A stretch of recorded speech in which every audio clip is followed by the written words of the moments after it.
আল্লাহর কোরআনের সবচাইতে দামি আয়াত, the greatest verse in the Quran. Ubai ibn Kab রাদিয়াল্লাহু তাআলা আনহুকে বিষ্ণু সাল্লাল্লাহু আলাইহি ওয়াসাল্লাম জিজ্ঞেস করলেন, উবাই বলো তো কোরআনের কোন আয়াতটা সবচেয়ে সেরা?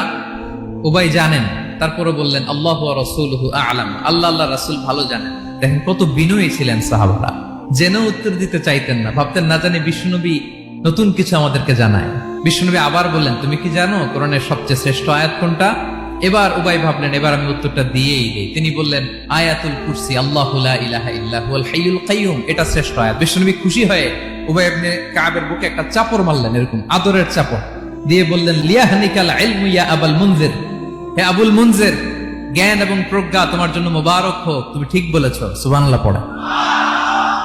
তাহলে এই প্রথম ইনফরমেশনটা আজকে জানলাম, কোরআনের সর্বশ্রেষ্ঠ আয়াতের নাম 6236টা আয়াতের মধ্যে থেকে সবচাইতে দামি আয়াত এটা।